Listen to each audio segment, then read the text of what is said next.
Welcome back students. तो देखिए, इससे पहले की अपनी वीडियो में हम प्रेजेंट इंडेफिनिट टेंस के सभी रूल्स को कंप्लीट कर चुके हैं।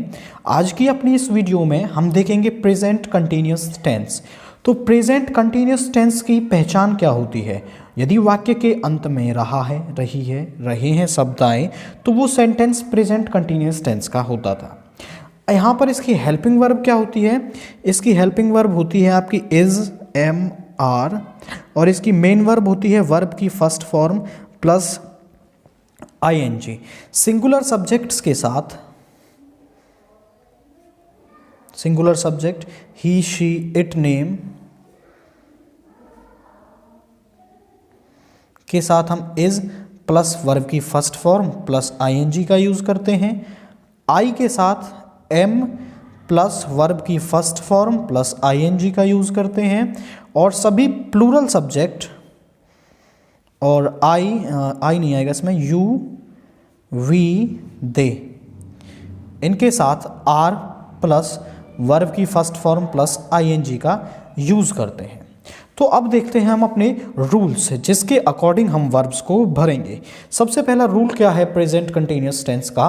अगर वाक्य में next week, next day, next month, next year और दी फॉलोइंग मोमेंट्स आए तो हम प्रेजेंट कंटिन्यूअस टेंस का प्रयोग करते हैं। चलिए अब इसको देखते हैं एक एग्जाम्पल की मदद से। जैसे Mohan fill in the blanks from Delhi next week, और वर्ब भरनी है हमें यहाँ पर कम। अब देखिए यहाँ पर सेंटेंस दे रखा है Mohan fill in the blanks from Delhi next week. हमने सेंटेंस में नेक्स्ट वीक देखा, अब हमें पता चल गया कि इसमें प्रेजेंट कंटिन्यूअस टेंस यूज होगा, तो यहाँ पर यूज होगा प्रेजेंट कंटिन्यूअस टेंस। अब प्रेजेंट कंटिन्यूअस टेंस में ये नेम है आपका, और नेम के साथ हम क्या यूज करते हैं? इज प्लस वर्ब की फर्स्ट फॉर्म प्लस आईएनजी, तो कमिंग यहाँ पे हो जाएगा कमिंग, आईएनजी लगा देंगे हम इसमें। तो Mohan is coming from Delhi next week. एक और एग्जांपल देखते हैं इसका, जैसे they to Delhi next year. यहाँ पर हमें वर्ब भरनी है go, they fill in the blanks to Delhi next year. हमें सेंटेंस में नेक्स्ट ईयर दिखा, तो हम रूल नंबर 1 के अकॉर्डिंग यहाँ पर इस सेंटेंस में प्रेजेंट कंटिन्यूअस टेंस का प्रयोग करेंगे। और प्रेजेंट कंटिन्यूअस टेंस के बाद अब देखिए यहाँ पर दे के साथ हम किसका यूज करते हैं? आर प्लस वर्ब की फर्स्ट फॉर्म प्लस आईएनजी का। तो यहाँ पर क्या आ जाएगा? They are going to Delhi next year.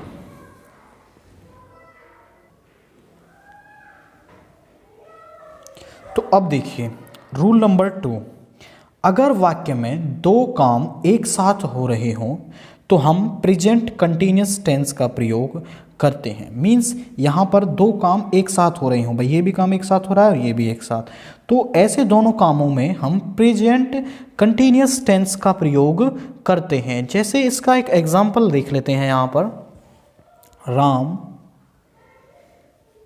Is reading in his room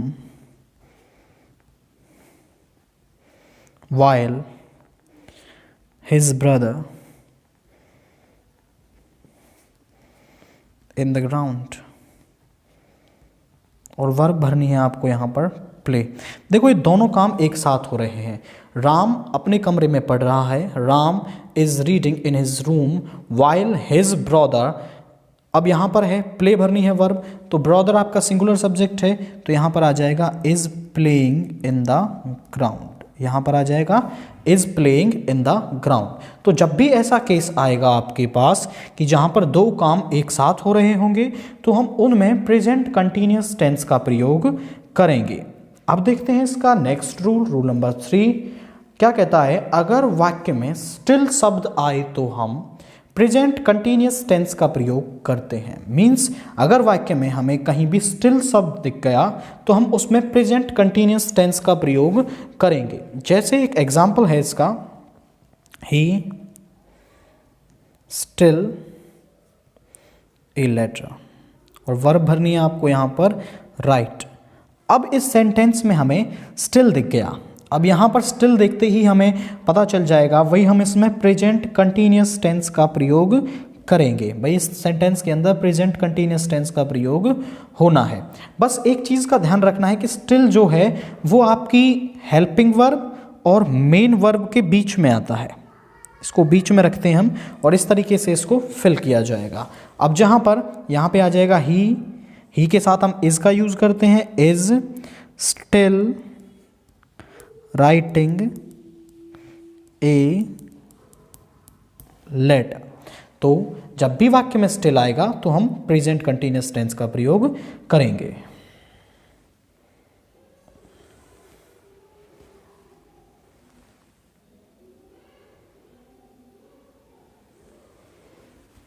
अब देखिए रूल नंबर 4, अगर वाक्य में यूजुअली जनरली शब्द आए तो इनके बाद खालिस्तान में प्रेजेंट इंडेफिनिट तथा दूसरे खालिस्तान में प्रेजेंट कंटिन्यूअस टेंस का प्रयोग किया जाता है। मीन्स यदि वाक्य में कहीं भी यूजुअली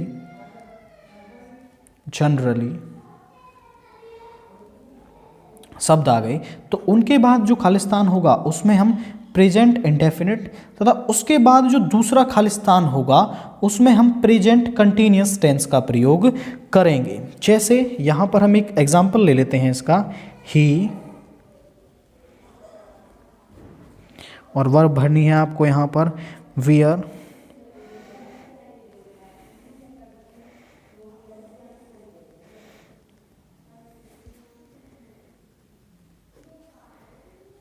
और यहाँ पर भी वियर भरनी है आपको वर्ब।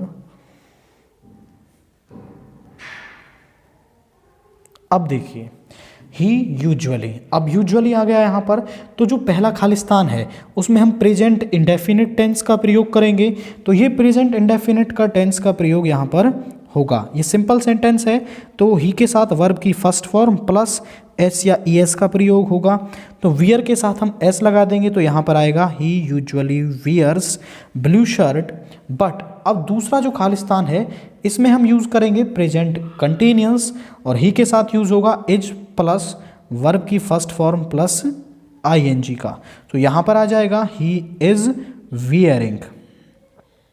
तो यहाँ पर आया he usually wears blue shirt but today he is wearing a red shirt. तो जब भी इस तरीके का केस आएगा कि यूजुअली और जनरली आए तो उसके बाद हम प्रेजेंट इंडेफिनिट टेंस का प्रयोग करेंगे और उसके बाद जो दूसरा खालिस्तान होगा उसमें प्रेजेंट कंटिन्यूअस टेंस का प्रयोग हम करेंगे।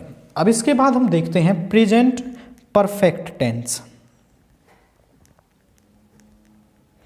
तो देखिए प्रेजेंट परफेक्ट टेंस की पहचान क्या होती है हमारी, वाक्य के अंत में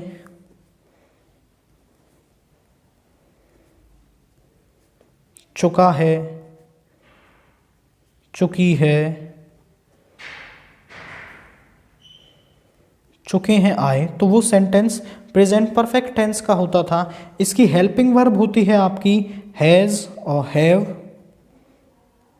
और इसकी मेन वर्ब होती है आपकी वर्ब की थर्ड फॉर्म। तो देखिए यहाँ पर ही, सी, इट, नेम और सिंगुलर सब्जेक्ट के साथ हम हैज़ प्लस वर्ब की थर्ड फॉर्म का यूज़ करते हैं और आई, यू, वी, दे और प्लूरल सब्जेक्ट के साथ हम हैव प्लस वर्ब की थर्ड फॉर्म का यूज़ करते हैं। तो जहाँ पर भी ही, शी, इट, नेम या फिर सिंगुलर सब्जेक्ट आएगा तो हम हैज़ प्लस वर्ब की थर्ड फॉर्म का यूज़ करेंगे और आई, यू, वी, दे और प्लूरल सब्जेक्ट के साथ हम हैव प्लस वर्ब की थर्ड फॉर्म का यूज़ करेंगे आपका। तो अब देखते हैं इसके लिए रूल्स आपके। तो अब देखिए पास्ट परफेक्ट टेंस के लिए रूल नंबर 1, अगर कोई काम हाल ही में ख़त्म हुआ हो मीन्स रिसेंटली फिनिश्ड वर्क, जो काम रिसेंटली ख़त्म हुआ हो तो हम प्रेजेंट परफेक्ट टेंस का प्रयोग करते हैं। मीन्स हम रिसेंटली फिनिश्ड वर्क के लिए प्रेजेंट परफेक्ट टेंस का प्रयोग करते हैं। जैसे एक एग्जांपल देखें, I fill in the blanks my homework, और वर्ब भरनी है आपको यहाँ पर कंप्लीट। तो हमें पता चला कि हमें इस सेंटेंस के अंदर कंप्लीट वर्ब भरनी है। तो यहाँ पर ये वर्क हमारा रिसेंटली फिनिश्ड होगा, क्योंकि आप कह रहे हैं कि मैंने अपना होमवर्क जो है वो ख़त्म कर लिया है। तो जब भी ऐसी बात होगी उस काम को हम रिसेंटली फिनिश्ड वर्क मानते हैं। तो ये रिसेंटली फिनिश्ड वर्क हो जाएगा आपका, और यहाँ पर हम प्रेजेंट परफेक्ट टेंस का प्रयोग करेंगे। प्रेजेंट परफेक्ट टेंस यहाँ पर यूज़ किया जाएगा, और आई के साथ हम यूज़ करते हैं हैव प्लस V3। तो यहाँ पर आ जाएगा हैव, और कंप्लीट की थर्ड फॉर्म होती है completed. I have completed my homework, I have completed my homework. अब देखते हैं इसका नेक्स्ट रूल क्या है। ऐसा कोई काम जो पास्ट में शुरू हुआ हो परंतु सामान्य रूप से अभी भी चल रहा हो, तो हम उसमें प्रेजेंट परफेक्ट टेंस का प्रयोग करते हैं। मीन्स ऐसा कोई काम जो पास्ट में शुरू हुआ हो लेकिन अभी भी प्रेजेंट में भी चल रहा हो, तो उसके लिए हम प्रेजेंट परफेक्ट टेंस का प्रयोग करते हैं। और यहाँ पर आप इसमें लिख सकते हैं, इसमें समय को बताने के लिए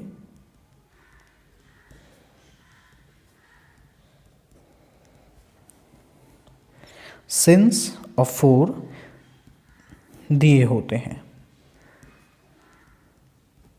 अब आप कहें सर सिंस और फॉर तो परफेक्ट कंटिन्यूस टेंस में आते हैं, यहाँ पर कैसे आ गए?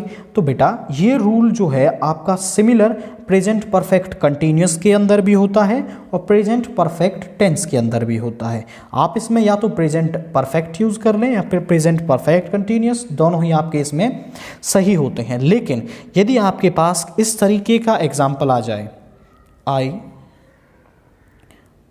नो वर्ब भरनी है टू रामलाल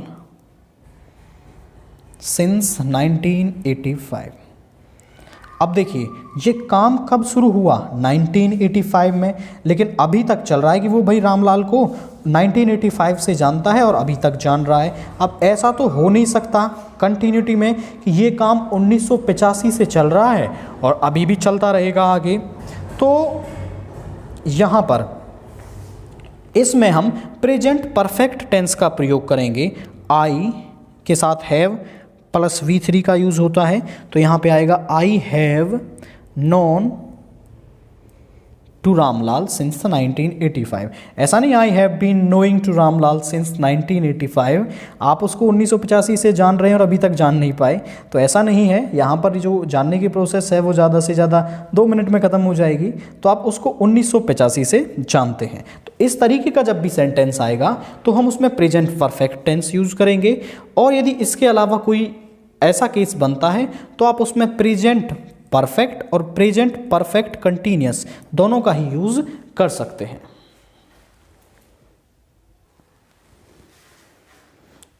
अब देखिए रूल नंबर 3, अगर वाक्य में जस्ट और यट शब्द आए तो, मीन्स अगर आपको वाक्य में जस्ट और यट शब्द आए दिख जाए तो हम उस टेंस में प्रेजेंट परफेक्ट टेंस का प्रयोग करते हैं। जैसे ही जस्ट, और यहाँ पर वर्ब भरनी है आपको गो टू स्कूल। अब यहाँ पर हमें जस्ट दिख गया है इस सेंटेंस में, तो यहाँ पर प्रेजेंट परफेक्ट टेंस का यूज़ किया जाएगा, और ही के साथ हम क्या यूज़ करते हैं? हैज़ प्लस V3 का यूज़ करते हैं। अब यहाँ पर आएगा ही हैज, अब ये जस्ट आएगा आपका बीच में, हेल्पिंग वर्ब और मेन वर्ब के ये बीच में आएगा। He has just gone to school, क्या बनेगा sentence? He has just gone to school. तो या फिर यट दिख जाए या जस्ट दिख जाए, तो यहाँ पर हम प्रेजेंट परफेक्ट टेंस का प्रयोग करते हैं। अब देखते हैं इसका नेक्स्ट रूल। अगर वाक्य में ऐसा कोई काम दिया हो जो पास्ट में हुआ हो मीन्स जो काम है वो पास्ट में हुआ है परंतु समय अवधि ज्ञात न हो, लेकिन हमें उसकी समय अवधि मीन्स उसका जो टाइम पीरियड है वो याद नहीं है, तो हम ऐसे काम में प्रेजेंट परफेक्ट टेंस का प्रयोग करते हैं। अब इसको देखते हैं एक एग्जाम्पल से, जैसे ही fill in the blanks see the Taj Mahal. अब वो कह रहा है कि उसने ताजमहल देख लिया है, लेकिन उसको यहाँ पर कोई टाइम पीरियड समय अवधि नहीं दी हुई है, तो उसको समय अवधि याद नहीं है। ये काम पास्ट में हुआ है। तो जब भी कोई ऐसा काम आएगा जिसमें आप जो काम पास्ट में हुआ हो परंतु उसका टाइम पीरियड याद ना हो, तो हम उसमें प्रेजेंट परफेक्ट टेंस का प्रयोग करते हैं। तो यहाँ पर ही के साथ प्रेजेंट परफेक्ट टेंस का यूज होगा और ही के साथ हम यूज़ करते हैं हैज़ प्लस वर्ब की थर्ड फॉर्म। तो यहाँ पर आ जाएगा he has seen the Taj Mahal. तो इस रूल के साथ हमने प्रेजेंट परफेक्ट टेंस को कंप्लीट कर लिया है। आज की अपनी इस वीडियो में हमने present continuous, present perfect tense को देखा। आने वाली वीडियो में हम प्रेजेंट परफेक्ट कंटिन्यूअस और पास्ट इंडेफिनिट से आगे रूल्स को पढ़ेंगे।